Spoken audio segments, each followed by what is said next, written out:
And then, Tarryn, the next huge step is how do you make your customers feel part of your story? Because that's when they're going to be talking about that bar of soap, or they're going to be talking about that pizza they ate at your pizza restaurant, whatever it is.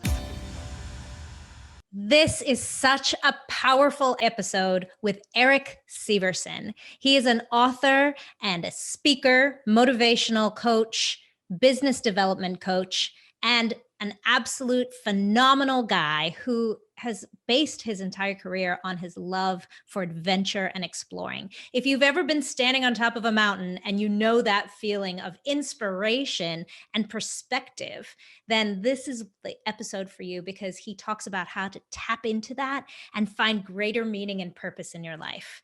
I am honored to know him. I'm honored to be a co-author with Erik on a book that's coming out in July, and I cannot wait to share the successful spirit with you. Join me in this conversation with Erik Severson. I know you're going to love it. Hello, and welcome to the Business of Happiness podcast. I'm your host, Dr. Tarryn MacCarthy. And today is going to be a great day because we are speaking to author, speaker, educator, business development and motivational coach, and most importantly, adventurer, Erik Severson. Welcome, Erik. Welcome to the Business of Happiness. Thank you, Tarryn. I'm stoked to be here. As I said earlier, I just love talking about happiness. It's a big deal. And so I'm happy to be on your show. Oh, wonderful. Well, I love talking about adventure. So I can't wait to share your story with my audience, because one of the things I admire so much about you, Erik, is that you took this passion for adventure and travel and exploration and turned it into a business unlike any that I've ever imagined, and really made it something profitable for yourself. And wrapped up in that is all the passion and love that you have for exploration. How and where, literally and figuratively, did this journey begin for you?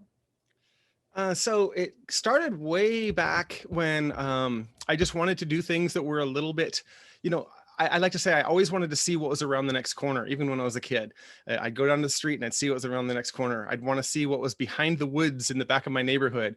And that was kind of the early origins, I think. And then I had goals that were just kind of bigger than some other people. When I was 17 or 18, I rode my pedal bike from Tacoma, Washington to Los Angeles. And so that took 2 weeks. And so I just saw that we weren't limited by how far we can go. But something happened when I graduated high school that really, I think, lit the spark of anything is possible. And my grandmother, who was about 90 years old at the time, took me, originally I'm from Norway, took me, my brother, my sister, and my mom came along as well, to Norway to introduce us to the relatives that she had been kept in touch with for 60 years. She hadn't been back to Norway for 60 years, but she still kept in touch with them through letters. So she bought me a ticket to Norway to meet the relatives. And that was so amazing. And I'm now, so I would have been 18 years old. And I said, you know what, I'm in Europe. I'm not going back. So we spent 2 or 3 weeks meeting the relatives in Norway. And then I just backpacked through Europe for another 2.5 months. And that really opened my eyes to, possibility. And I didn't have a lot of money. I spent, I think it was $250 in 2 months. So I had a Eurail pass. So my travel was pretty much taken care of. And I would sometimes sleep on the train to go from one city to the next, and then, visit the city, and I'd get on the train again so I could not have to spend money for a hotel. So that kind of opened my eyes to travel, and then adventure, again, trying to see what was around the next corner. My eyes turned upward when I went to Nepal, and then mountain climbing has just infected everything I do since 2008. That's so cool. It's so cool. And I can see when you're talking about it, you just light up, your whole face lights up. So I can see how much passion you have for it. But you took all these skills and adventures and experiences and turned them into supporting business development and business owners in terms of creating stories and brands and how to build businesses of their own. Where did that kind of congruency happen? Yeah, so I studied anthropology as an undergrad, and so my adventures took me to other places. I hitchhiked from London to Zaire, now Congo, of course, in Central Africa. I lived with the Indians in South America, doing anthropological research. So I had some extreme adventures through anthropology and just trying to see what was out there. But when it kind of, as I studied anthropology, everybody said, why are you doing that? That's the most likely to fail major of any major there is out there. If you don't teach, there's nothing else to do. But in the end, I ended up using anthropology in international business development. And that's when I kind of developed my business skills. I helped a company called Eagle Rider grow from 7 million valuation to over 100 million in 10 years. And that was a lot of fun. But then I put these adventures into a book just for fun. And the book's called Ordinary to Extraordinary. And it's again, boxing in Thailand, having a girlfriend and living in Paris for a time, living with the Indians. And I put these together just for fun. The book was published 2018, and that's Ordinary to Extraordinary. And then I got an email that kind of really changed a lot of things. And it was from Mammoth Lakes Chamber of Commerce. I'd already been doing public speaking a little bit. And Mammoth Lakes Chamber of Commerce sent me an email saying, hey, several board members read your book. We think you'd be good to speak in their community. And so that led to my first, really solid, high paying public speaking engagement, and that spread out to quite a few more. And so it just kind of continued from there. And the more speaking I did, the more people wanted more books, so I did more books, and so it just kind of cascaded from that. And so exposing my adventures, but a book agent really taught me something. The first book I wrote, that one actually, I sent it to him, and he said, Erik, you and all your friends are going to love this.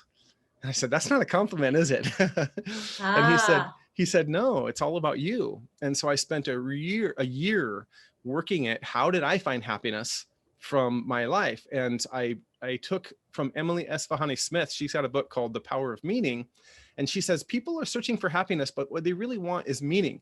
Meaning makes us happy. Happiness is a byproduct of when we have meaning in our lives. And for her, the pillars of meaning are belonging, storytelling, transcendence, and purpose. And so I arranged these 22 narratives into these 4 groups of how did I feel a sense of belonging from, living with the Indians? How did I feel a sense of transcendence by seeing the Aurora Borealis? And so once I grouped it into this, how did I find these things? The goal of the book is for readers to see how I discovered meaning in my life and then discover it in their own. And if they have meaning in their lives, celebrate it and be aware of it. And if they don't, here's some steps how to find it. So in the end, it was a reader-centric book rather than a me-centric book. But giving the examples of how you did it along the way. Yeah, exactly. Absolutely. So cool. So cool. So please, can you share with us that secret? If you're looking for meaning in your life, what are the steps to finding it? Like you said, there are some people who we look at and we think they're so blessed. They seem to have meaning. They seem to have purpose. But many people are walking around saying, how do I find that purpose? What is my purpose? And so what are the suggestions you have in terms of finding that? So I'm going to start with where the book goes with this. And that is finding or deciding where do you feel a sense of belonging? And if you don't, which a lot of people are missing, especially these days, missing a sense of belonging, make connections join a book club, do something so that you can feel a sense of belonging with other people, connect with family. That's another great way. Also, purpose is doing something bigger than ourselves. So for example, if I climb a mountain, that feels great for myself. But if I'm climbing a mountain to help raise money to support amputee veterans who are getting out of their, post the change in their lives with one leg to climb a mountain, suddenly it's bigger than myself. And there's a bigger sense of meaning, which also gives me a bigger sense of happiness. And then transcendence is a moment of awe that gets us out of ourselves. And for John Muir, for example, that's seeing a big redwood tree. Standing next to a redwood tree with a 45 foot circumference, whatever, how big they are, they're huge. And just having that moment of awe and accepting that change, that, wow, how small we really are in this universe, but it doesn't mean we're insignificant. It just makes us part of such a big thing. And then the last one is getting your story out. And that could be, again, joining social clubs. It could be starting a blog, making a website. Why not make a personal website about yourself? Why not? And it's a way for you to share your story. And that kind of ties in with purpose a little bit, because usually when we're sharing our story, it isn't so people say, oh, look how cool that person is. It's because we want them to share the joy if there are successes, or understand the hurdles if there are things we had to overcome. And so those are some of the big things. And on top of that is have gratitude for everything. Gratitude is the number one thing that generates happiness in people's lives, I think, and fulfillment. And in all your travels, just speaking about gratitude for a minute, have you noticed in other cultures where other cultures do this better? Is there a culture that sticks out to you as just being very good at gratitude? Because I think that's something that we've lost a little bit in our very developed society, where we have so much available to us so instantly that and also the stimulus, like we constantly are bombarded by external stimuli. So do you notice that in other cultures that there's more association with gratitude? Yeah, interesting. Yes. And that's a great question. I haven't heard that before, and I like it. Immediately I came to two places. One is Italians, and the Italians are so overtly gregarious in their gratitude for little things. This is the best pizza, in a stereotype. This is the best pizza I've ever had. Between the wine, the pizza, and just the friendships and stuff. And it's a very overt gratitude that for little things, a walk down to the park after dinner can be such a big deal that they'll talk and express about. So that's exciting. And then the other one that quickly comes to mind, it's not everybody in the culture, just like Italy, same thing. But in Asian cultures, I think there's a lot who are in the mill. They're in the hamster wheel of, I coach a woman right now. She's actually from Iran, living in Taiwan, working at a semiconductor plant. And wow. And so she actually just moved there a few weeks ago. And so she's in transition with her life. She'll be there for 18 months. And so she's expected to work 12-hour days. They're not super happy if she's not at the plant from 8 in the morning till 8:30 at night. And she's defined herself that she wants to leave a little earlier. But so a lot of people in Asia are caught up into the wheel of busyness. However, there are a ton who are tapped into a meditative gratitude. The ones who take time to calm, and that meditation changed my life about 2016. And so they have found a calm, and almost everybody I know who does either any type of meditation, guided meditation, quiet meditation, there's a real sense of gratitude along with that, enjoying the moment, enjoying the things we have, enjoying the quiet. So that's another huge area of the planet that has really tapped into gratitude, I think. It's fascinating that you honed in on that very interesting aspect of both cultures, because the Italians are also pride themselves on the art of doing nothing, which, just sitting around, but giving yourself that permission allows you to have gratitude for what's around you, just slowing down to that extent so that you can see what's around you and be grateful for it. And then also, as you mentioned, the meditation, taking that time as a practice every day to slow down and just be aware of your surroundings, or slowing the thoughts down, or letting the thoughts flow through, however you like to meditate. Tell me, how did you start meditating? You said it's changed your life in 2016. How did you start doing that? So a friend recommended the book, The 4-Hour Workweek by Tim Ferriss. I read the book, and and David Schwartz, the Power of Thinking, the Magic of Thinking Big. His book also mentions meditation. Both of these people basically looked at the habits of billionaires, thought leaders, and elite athletes, and what are the common habits they share. And meditation and visualization was among them. And so I decided, if it works for them, I should try it. And so I started trying it. And actually the same guy recommended a different book called The Extraordinary Mind by Vishen Lakhiani. And he has a 6-phase guided meditation that's about 15 minutes. And in it, he has, compassion as the first phase, and then it's gratitude, and it's thankful, forgiveness, visualizing our future, visualizing our perfect day, and then letting God just bless us. Basically, that's in a nutshell his 15-minute guided meditation. And so I started doing that every morning for 15 minutes, and I found that my 3:30 lack of energy started to disappear. And I found when I started getting busy and missing in the morning, 3:30 afternoon lull came back. And so I really found a correlation between, if I spend that 15 minutes in the morning, it gave me more energy throughout the whole day.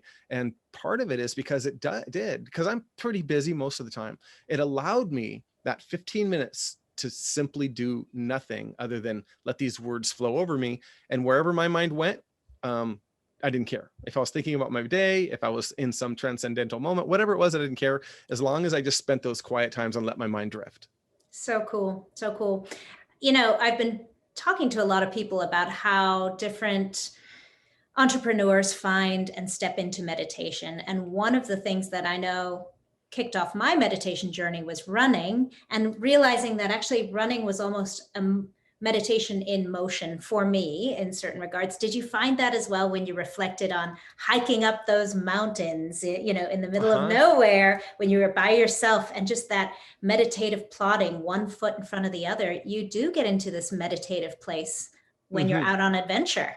Absolutely. That's a real big part. Runners get it for sure. You've just talked about that. Even people who do a brisk walk every evening, there is that meditation. And for me on the mountains, especially, it's that coupled with, usually you're a little bit in your head. If there's crevasses on a mountain, for example, we're on a rope team, and that means you're not next to the person. You're usually spread at least 30 feet apart, so that if one falls, the other one's keep the rope up.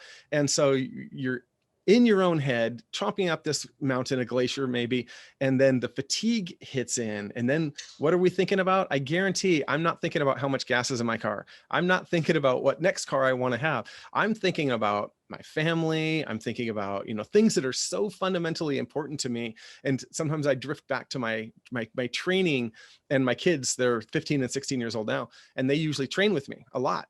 And so I just thank my kids for spending the hours and hours and hours, doing small hikes and walking stairs with me. And so it really boils it down. But I think you're right. Being in my own head during that time is really, really a neat part, a really big part of it. And also the pain, because it's often not fun between wind and snow and 30-degree temperatures. Sometimes the last mountain big one I did was 30 below with between 60 and 100 mile an hour winds. I had a little spot of frostbite on my cheek, which is kind of interesting for the first time.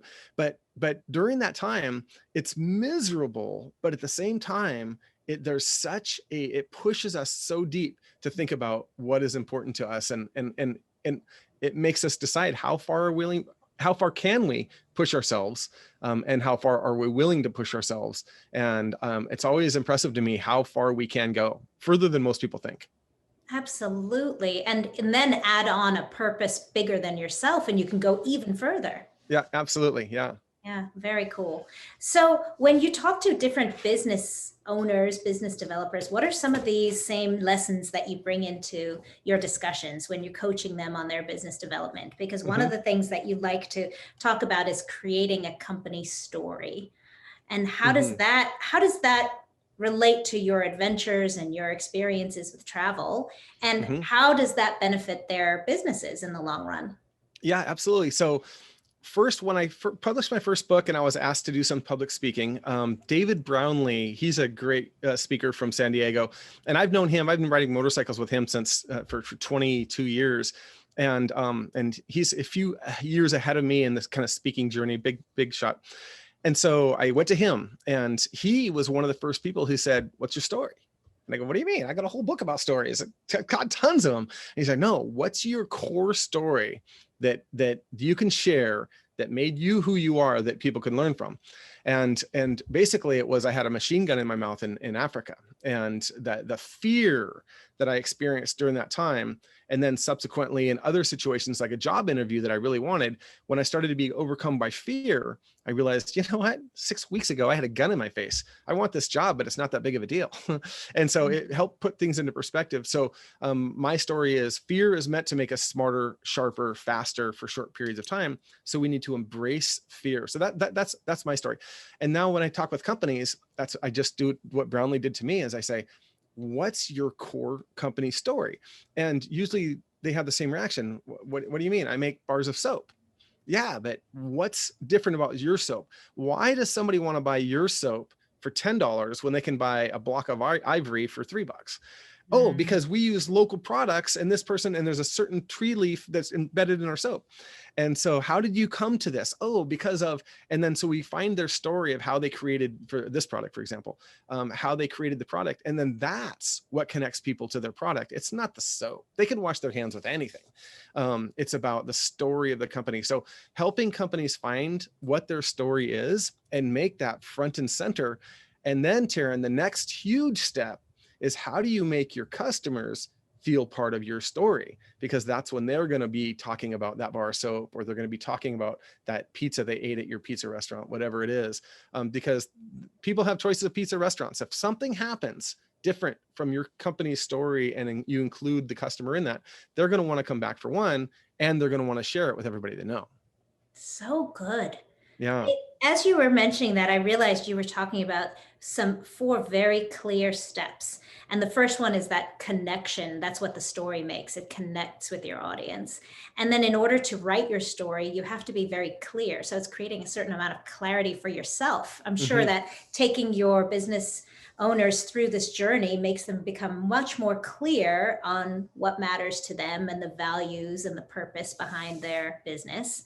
And then being able to communicate it in the story form so that other people can see that same vision. And then that sense of community wraps it up again so that your audience feels like they're a part of that journey with you. Yeah, right. One of the best ways, if you want to make somebody fall in love with say you use a restaurant example again, if you did a restaurant video of just a melange of people having fun at your restaurant, the more of your customers that you include in that, and let them know, hey, I created a video and look, you're in it. They have a connection with your restaurant that supersedes any other restaurant probably they've ever been to, because they are now really part of your company story, and they want to again come back and tell everybody they can about it, which is really amazing. And making those connections through again letting them feel like being vulnerable, I have found, is a great way to get people to appreciate time together and also do things I want too. So something as simple as having somebody a picture on the wall in your restaurant or your shop, whatever it is. If a customer comes in and you say, hey, is this picture straight? And you just spend 10 seconds straightening a picture, asking them if the picture is straight. They have now helped you. They have helped your company. They have a connection that's bigger than without having done something for you. If you're listening to this podcast, chances are you didn't get into business to be miserable. The problem is that people feel that if their business gets busier, if they start becoming more successful, that happiness will eventually set in. But it can actually get worse. This is why I created the Business of Happiness Prosperity Coaching. In this one-on-one coaching, we look at how to redefine success on your terms and re-find the joy and the passion in your dream. Visit me at thebizofhappiness.com and become the happiest business owner you know. So good. It reminds me a lot of much of what you speak about reminds me of what Pat Flynn always talks about with superfans.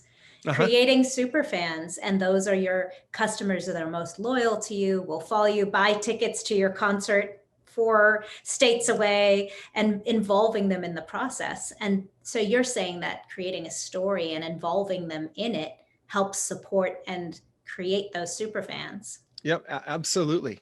I love it. I love it. And actually, you've done that really beautifully, Erik, in collaborating with other authors to write these incredible books that you've recently published, and you've got another one coming. Tell us about your trilogy of success books, please. Okay.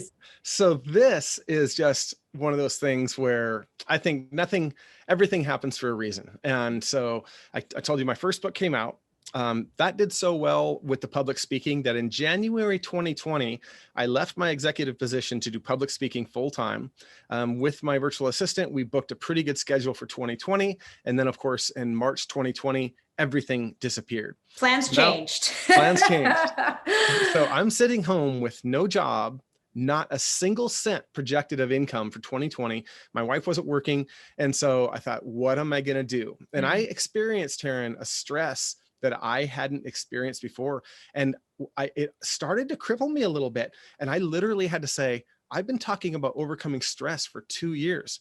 Do I believe what I say? I literally went back through some of my presentations and read my notes and asked myself, do I believe what I wrote, what I spoke? And in the end, I did. And as I accepted that I'm going to be fine, I thought, what is it going to be? And it's going to be books. So I quickly finished my second book, called Explore, was 90% done for 2 years sitting on a shelf because I was so busy. So I quickly finished Explore. But this time it wasn't just for fun. It was to put, food on the table. So I really spent a lot of time researching book marketing and things like that. Got that book out and it did really, really well. And as I wrote the last chapter, which happens to be called Happiness and Success. Love it. I thought, I don't want this to end. I want to write a whole book now on mindset. And I figured it would take me 2 years to write it. But the day before that, I was asked to be part of a co-authored book project. And so I thought, you know what, I should write a co-authored book on mindset. So with my assistant, we found 33 authors for The Successful Mind in 3 weeks. And this, Tarryn, turned into magic like I couldn't have imagined. The synergy between the authors communicating as we're writing the book. And we've got everything from, for The Successful Mind, we've got a fire walking instructor from India, a pastoral counselor from South Africa, yoga instructor from Chicago, a medical doctor, business coaches, Tony Robbins coaches. We have all these great minds from around the world. I think 9 countries are represented in the book. And they came together to give their idea of what a successful mind is. And my other books did good. And this book did way better than all of them. It was bestseller in both the US and the UK for quite a while. So again, I'm like, this can't stop. So Erik, what do you attribute that increased success to? Is it that collaborative effort and that community, that sense of involvement of everyone as a part of this book? My tiny part of it was that I already had a pretty good following from my first 2 books. And so a lot of those people bought it, but much bigger, just like me. I had my own small following. We had 33 big hitters from around the planet that are all promoting the book during book launch. And so that's what I attribute that massive success to. And then things started to happen because of that. So, one of them, she read her chapter in front of the Ministry of Culture in Syria, and they asked to translate it into Arabic, which is kind of cool. That's great. I love that. The funny thing is when the Ministry of Culture wrote for permission to translate it into Arabic just within their region, they wrote, yes, we've selected a few books. And it was like this book, Simon Sinek, Start With Why, and ours. And I'm like, beautiful. That's pretty cool to be, even in the same bookshelf as him. Yeah, wonderful. Hey, you deserve it. Yeah. So it's that just kind of collaborative effort, 33 authors, all vested in the success of this book, kind of supporting one another. And that's what you attribute that success to. Yeah, absolutely. Yeah. And it wouldn't continue if the message weren't also good. So, so I did the second one, then The Successful Body, using fitness, nutrition, and mindset to live better. And this one, similarly, I have gym owners, we have Pilates instructors, yoga instructors, martial arts experts, medical doctors again, Olympians. So all these interesting people to write that. And the same thing happened with this book. And then I realized now, Tarryn, we're in now The Successful Spirit, which is peak performers share secrets to a winning mindset, which of course you're part of, which is awesome. Yes, I'm honored to be an author in this book. Thank you so much for having me collaborate with you. Well, yeah, we got to thank Chelsea Fournier for introducing us. Shout out to Chelsea, who's an author in the second book. She is also just a superstar. So yeah, so it's and that's how it happens, Tarryn. Is great people connect with great people. And so right now I feel like my place in my job and my place on earth is I'm finding these amazing people from around the world. Right now I think I've probably had 22 countries represented and 3 books, 99 people, because they all have 33. That's my magic number now. 33 authors. And I'm finding all these amazing people from around the world who often don't have time to write a whole book. Some of them are already multiple time bestsellers, but most of them aren't. And so they do have time to write a relatively short chapter. So they're getting their message boiled down into a chapter. And there's a renaissance with mindset going on right now. I'm sure you're aware of it, where businesses, sports, athletes, everybody, they're looking now, how can I improve because of my mindset? And so we've got all of these eager readers looking for quality mindset material. And you've got these amazing people who are coaches, keynote speakers around the world who are giving these one chapter bites to them. And so it's just been a blessing to hear the feedback from the readers about this chapter did this for me, or this chapter did this for me. And so I feel like that's what I am right now, is I'm the person who gives awesome messages to eager readers. And it's such a great win-win situation, because the readers are also getting these in bite-sized chunks. You know, right now, no one has a lot of time to sit and read 500-page books, but we have time to read a chapter at a time. And that's really powerful as well in terms of the, consuming of the information and the education that you can get from these books, which is so absolutely good. And like your story, you had everything that you thought you wanted in life. Life should have been perfect, but it wasn't. So you had to go find yourself and then get everything back with a new mindset and have your happy life. And thank goodness you're one of the people who decides to pass that on as well, changing other people's lives, which is really amazing. And so it's such a great way for people like you to get that amazing message that needs to be out there out. And you mentioned success and happiness. So how does those two, how do they come together for you in your understanding of success and happiness? Okay. So in the last chapter of Explore, I have a metaphor of happiness is like a backpack that we either choose to put on or we don't. It's as simple as that. No matter how good or how bad things are, we either pick up that backpack and put it on and we're happy, or we don't put it on and we're not. And people say, no, this happened in my life.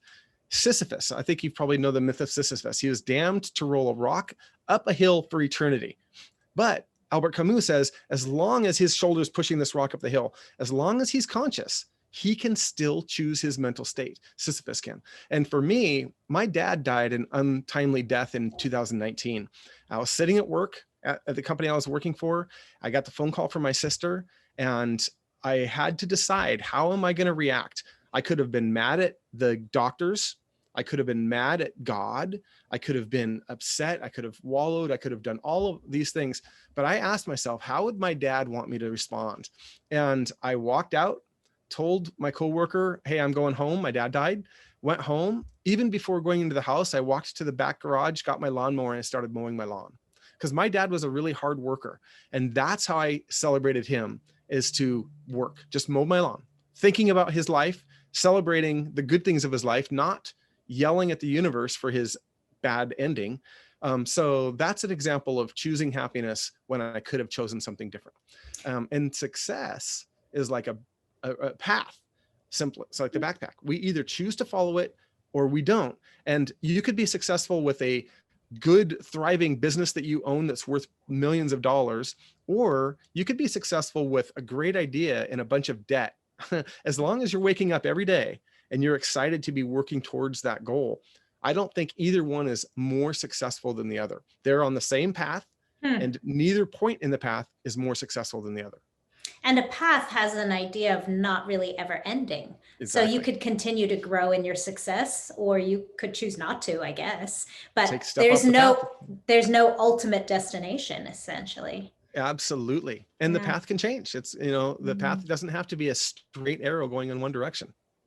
And the idea of choosing to put on that backpack of happiness every day, and that's what I was going to say, it is a choice you make every single day, not just in those life-changing moments when there's a death of a loved one, or COVID hits, or an economic downturn. It really is a choice in a daily pattern. And I don't know if you would agree with me on this. It's almost like a muscle that you strengthen over time. The more you choose that backpack of happiness, the choice becomes easier and easier over time.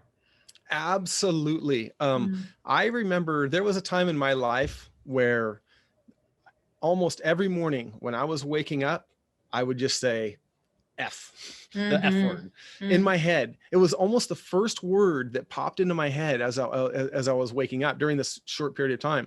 And now every single day I'm waking up, I'm basically just like, thank God for my life. I go to sleep thanking God for my family and thinking, for everything that's happening. And it's totally shifted just because of that idea of thankfulness rather than here's another one that I have to get through. Absolutely.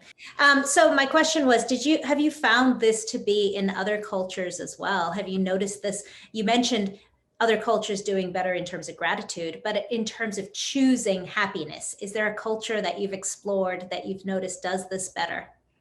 Well, definitely the Dalai Lama comes to mind from Tibet, where people who tie into his way of thinking, I think that's a big, big part of what they're doing.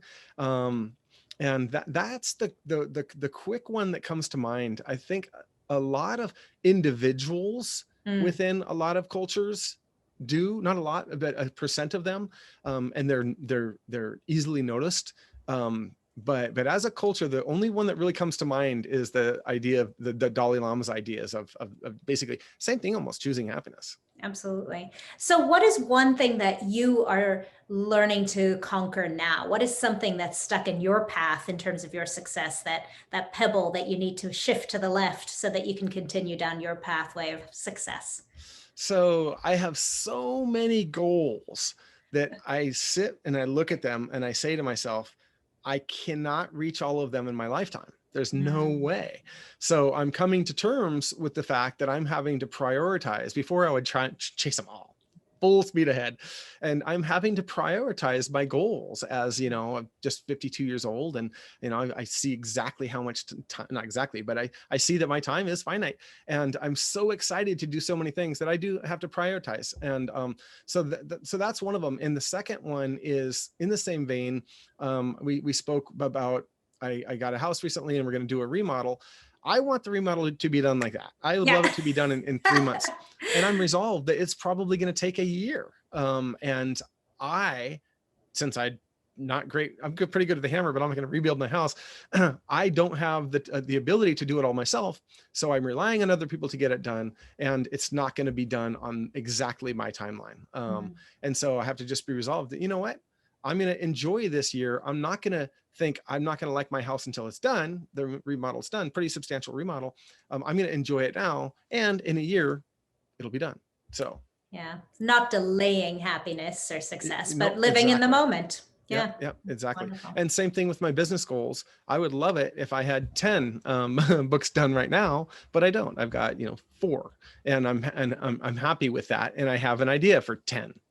Wonderful. Wonderful. So when is this new exciting book coming out? Erik, share your news with us. Yep. So it should be, The Successful Spirit should be out in about 3 weeks.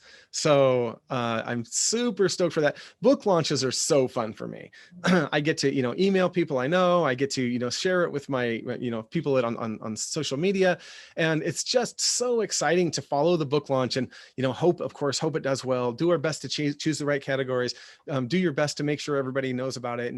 And it's just such a fun time. And then seeing the book sales go, because the Amazon algorithms mean a lot. And so to see what's happening and follow the sales, and then it's obvious to see for my past books, exactly when it was kind of picked up in the Amazon algorithms, and book sales go way bigger than my group of friends. I love it. I know at first your mom and your sister. Yeah, exactly right. They're always going to be first. Wonderful. Well, we look forward to that. So this is summer of 2021, June, July, August. Look out for The Successful Spirit. Right.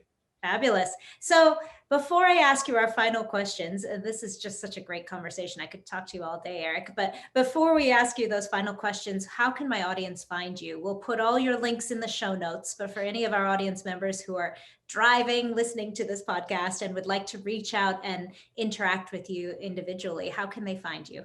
Yep. So easiest springboard for almost everything I do, from the writing to the speaking to, I have a small school, is erikseverson.com. And if it's in the show notes, they'll spell it, erikseverson.com. And my email will be there. There's also, we talked about habits that I started copying back in 2016. So I have something I call the Extraordinary Habits Challenge. And it's basically 10 habits and 10 life things that you can do, positive things you can do every day. And the idea, it's a 24-page PDF. The idea is for somebody to go through it in 21 days and then decide which of the ones you like and just keep them as a habit in your life going forward. And I guarantee people who do it will find some immediate success. So erikseverson.com. And also, if anybody, we mentioned that I climb for charity as well. And charity means it's the Heroes Project is one of the charity I support the most. And they train depressed, often drug addicted, wounded, amputated military veterans to climb the highest peaks in the world. They've done Everest, they've done Antarctica, they've done all the 7 highest peaks, and they continue to train 1 or 2 a year. And I'm going to have a team called the Flying Narwhals climbing Mount Baldy, and then it's with the Heroes Project. So if anybody wanted to climb Mount Baldy, which is just outside of Los Angeles, and join our team, the Flying Narwhals, reach out. But the Heroes Project is an amazing charity, if anybody, to support our military veterans, if anybody wanted to look more closely into that. Oh, thank you. We'll put that link in the show notes as well, so people can find that. Thank you for sharing that with us. Yeah. So my question to you is, what is your superpower? My superpower is balance. Everybody knows that you balance work and life. And a lot of people think of it as a teeter-totter. I'm at my kid's soccer game or I'm doing a business report, but I don't think of it as a teeter-totter of life and work. I think of it as family as one point, work as another point, and myself as another point. I think a lot of people neglect themselves. They don't pay attention to making themselves happy. They spend a lot of time making their husband or wife or partner happy. They spend a lot of time making their boss happy, but they forget to spend time just for themselves. That's one of the reasons I climb mountains. I just signed up a few weeks ago for Aconcagua, the highest mountain in South America, which is also the highest mountain outside of the Himalaya, almost 23,000 feet. And it takes 20 days on the mountain to climb this mountain because it's so high. I'm going to be away from my wife for a month. She knows that I'm a better husband, I'm a better father when I do these things, and I do spend time to develop myself. And so I think that that's a really important part of the equation. So for me, it's that balancing all 3, self, family, work, rather than just the 2. And were you always good at that balance, or is this something that you worked on over time and now that's become a developed superpower? Yeah, it's definitely developed. I did a pretty good job at being at the soccer game and knowing I'm here and I'm not thinking about work, and vice versa, being at work. But at the same time, I wasn't doing certain things that I should have to really take care of myself. So it kind of developed. And part of it was because the mountains forced me to spend time away from my family and do a selfish thing. And so that's when I realized that this time away, isn't a sacrifice. It's actually an asset to my relationships. Very cool. So what is your definition then of happiness? Meaning. Meaning and growth. And I'm stealing both of those from Emily Esfahani Smith. I think if we have goals, like I said, I just signed up for Aconcagua. I'm not going to climb that mountain until January 2022. Do you know what? I'm practicing. I'm thinking about it every single day right now. And so it's helping me grow to become a better climber between now and then. And that's exciting to me. So for me, happiness is the growth and having meaning in my life based on some of those other things we talked about. Very cool.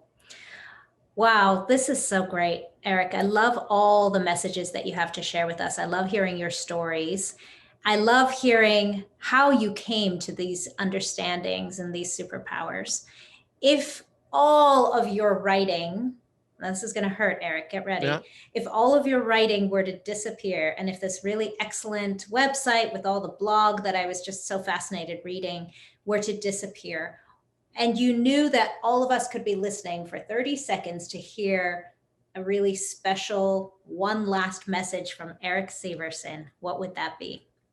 It would be to challenge ourselves. I think when we think of, I'm going to go back to climbing, for example, when I climbed Elbrus in Russia a few years ago, I had a big down parka, I had big giant boots, I had all of these technical, I have goggles on. The climbers 100 years ago or 50 years ago or 70 years ago, they were trained these same mountains where it was a 3-month trek just to base camp and then go up with some wool pants and leather boots with nails spiked in them. That is real powerful spirit. I talk in our book, The Successful Spirit, we're talking about the spirit. And you know what? we still have that spirit in us, but almost nobody is challenging themselves. So my message would be, get out and find your limits, challenge yourself. It doesn't have to be trying to climb Mount Everest. It could be going out for a 3-day camping trip, maybe a hike through camping trip, or it doesn't have to be camping. It doesn't have to be physical. It could be challenging yourself to 3 days of silence away from everybody. Find something that matches your interests and challenge yourself to the point that you have to push yourself to go through the other side. Great. To find that spirit that's in us that a lot of people aren't recognizing. Yeah, and is within each one of us. It's every single one of us. Beautiful. Thank you so much for sharing your time with us today and your successful spirit with us today, Erik. Thank you, Tarryn. I really loved speaking with you, and I look forward to working with you on our book and the book launch. So it's just really exciting times. Wonderful. And thank you to all of you for joining us. And you heard him. Time to get out there and challenge yourself. Find that really incredible spirit that's within you. And until next time, today is going to be a great day. Bye-bye.